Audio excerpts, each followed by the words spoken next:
Pratapgarhi. 6 minute आपके पास। Mic. धन्यवाद सभापति महोदय। भूख के एहसास को शेरो सुखन तक ले चलो, या गज़ल को मुफलिसों की अंजुमन तक ले चलो। मुझको नज़्मो ज़ब्त की तालीम देना बाद में, पहले अपनी रहबरी को आचरण तक ले चलो। सभापति महोदय, मैं न्यू एजुकेशन पॉलिसी पे बात करने के लिए खड़ा हुआ हूँ। माननीय मंत्री जी यहाँ मौजूद हैं। न्यू एजुकेशन पॉलिसी कहती है कि हमारा जोर टीचर्स ट्रेनिंग पर होना चाहिए, लेकिन जो नेशनल सैंपल सर्वे ऑफिस का आंकड़ा है वो कहता है कि इस देश में सिर्फ 13% टीचर हैं जो ट्रेंड हैं। तो मैं माननीय मंत्री जी से जानना चाहता हूं कि क्या जो 87% टीचर्स हैं जिन्हें ट्रेनिंग देने की अभी ज़रूरत है, उनको ट्रेनिंग देने के लिए हमारे पास क्या रोड मैप रहेगा, और क्या हमारे पास इतने बड़े पैमाने पर कॉलेजेस हैं, रिसोर्सेज हैं जिनसे उन्हें ट्रेन किया जा सके। हमारी न्यू एजुकेशन पॉलिसी कहती है कि टेक्नोलॉजी पे जोर दिया जाए, और टेक्नोलॉजी के सहारे पढ़ाई को हमने कोविड के दौरान देखा भी है कि किस तरह से बच्चों को टेक्नोलॉजी के सहारे पढ़ाया गया। लेकिन मैं माननीय मंत्री जी से पूछना चाहता हूं कि जब इस देश में 80 करोड़ लोग 5 किलो राशन पे गुजारा कर रहे हों, तो क्या उन परिवारों तक इंटरनेट, कंप्यूटर, लैपटॉप जैसी सुविधाएं पहुंचाने के लिए कोई रोड मैप है ताकि उनके बच्चों को शिक्षित किया जा सके? मैं एक बहुत महत्वपूर्ण बात और सभापति महोदय यहां कहना चाहता हूं कि माइनॉरिटी कम्युनिटी से जुड़ा हुआ जो मदरसा एजुकेशन का पैटर्न है, उस पे बहुत गंभीरता से माननीय मंत्री जी से पूछना चाहता हूं कि जो न्यू एजुकेशन पॉलिसी है, कुछ मदरसे ऐसे हैं जिनको सरकार रिकॉग्नाइज करती है, लेकिन कुछ बड़े शिक्षण संस्थान हैं, नदवा और देवबंद जैसे, क्या न्यू एजुकेशन पॉलिसी के कॉन्टेस्ट में आपने इन बड़े संस्थानों से डायलॉग करने का कोई मानक या कोई बातचीत शुरू करने का प्लान बनाया है या नहीं, ये मैं पूछना चाहता हूं। और एक बहुत महत्वपूर्ण बात मंत्री जी से मैं पूछना चाहता हूं कि बहुत सारे माइनॉरिटी इंस्टीट्यूट थे जहां पर स्कॉलरशिप का प्रावधान था, लेकिन आपने मौलाना आजाद नेशनल फेलोशिप को एक झटके में बंद कर दिया। हजारों लाखों छात्र जो उस स्कॉलरशिप के भरोसे अपनी शिक्षा ग्रहण कर रहे थे। एक तरफ प्रधानमंत्री जी कहते हैं सबका साथ सबका विकास, एक हाथ में कंप्यूटर एक हाथ में कुरान, लेकिन जब स्कॉलरशिप आप बंद कर देते हैं तो गरीब तबके से आने वाला अल्पसंख्यक समुदाय के जो बच्चे हैं, उनकी शिक्षा व्यवस्था को लेकर के, उनकी शिक्षा को आगे बढ़ाने को लेकर के आपके पास क्या प्लान है? मैं माननीय शिक्षा मंत्री जी यहाँ पर बैठे हैं, उनसे कहना चाहता हूं कि पूरे देश में, पूरी दुनिया में प्रधानमंत्री जी जाकर के महात्मा गांधी जी की मूर्ति के सामने सर झुकाते हैं, उन्हें फूल चढ़ाते हैं, लेकिन आप ही की सरकार NIT कैलीकट में प्रोफेसर साइजा ए को योजना और विकास विभाग का डीन बना देती है, जो खुल करके कहती हैं कि मेरी नजर में नाथूराम गोडसे तो बहुत महान था। तो आपकी नई एजुकेशन पॉलिसी ये है, इस दिशा में जा रही है।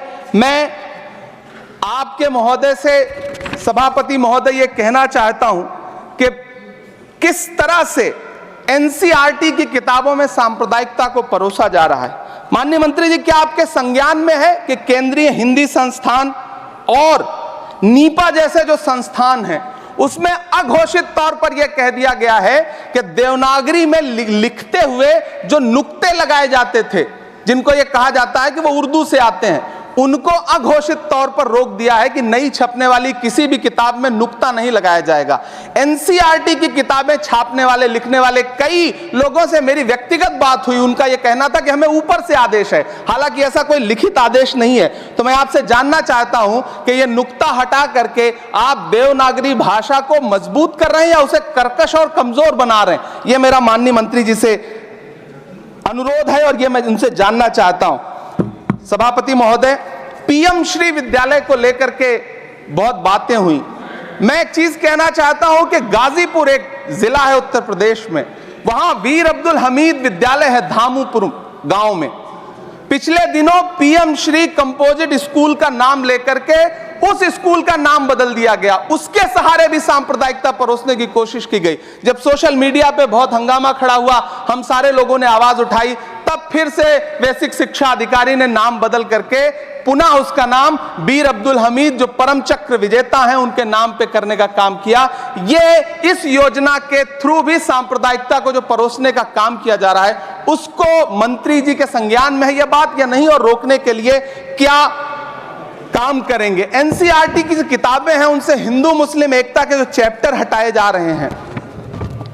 महोदय, एनसीईआरटी की किताबें बच्चों का ज़हन तैयार करती हैं। आप बेसिक तौर पे एक नया इतिहास पढ़ाने के चक्कर में बच्चों को, छोटे बच्चों को जो गुमराह करके उनको एक झूठा इतिहास पढ़ाने का प्रयास कर रहे हैं, आगे चल के दुनिया में वो बच्चे कहां सस्टेन करेंगे।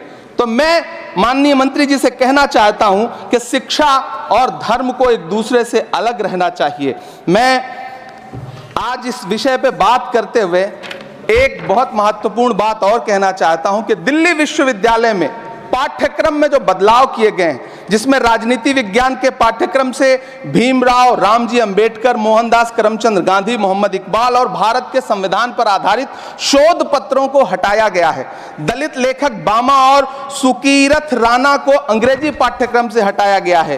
क्या ये चीजें माननीय मंत्री जी के संज्ञान में है? समय बहुत कम है। मैं इस नई एजुकेशन पॉलिसी पर आदरणीय मंत्री जी से और सरकार से इतना कहना चाहता हूं कि आप बदलाव के नाम पर ये जो नई चीजें लेकर के आ रहे हैं, कैंपस में जिस तरह की गुंडागर्दी है, अभी एक माननीय सदस्य ने बोलते हुए जेएनयू का जिस तरह से जिक्र किया कि जेएनयू में इस तरह के नारे लगे, कुछ नकाबपोश लोग आते हैं, नारे लगाते हैं, चले जाते हैं, पुलिस सालों साल गुजरने के बाद उन नकाबपोश लोगों को ढूंढ नहीं पाती है। इतने प्रतिष्ठित शिक्षण संस्थानों को बदनाम करने के लिए जो तरीका सरकार इस्तेमाल कर रही है वो बहुत शर्मनाक है। पिछले दिनों एक महिला भी नकाबपोश, जिसने छात्रावास में लाठी बरसाई थी, डंडे चलाए थे, वो आज तक उसकी पहचान नहीं की जा सकी, दिल्ली पुलिस उसे ढूंढ नहीं सकी। जामिया की लाइब्रेरी में जिस तरह से लाठियां बरसाई गई थी, उनके जख्मों के निशान आज तक नहीं सूखे हैं। अलीगढ़ मुस्लिम विश्वविद्यालय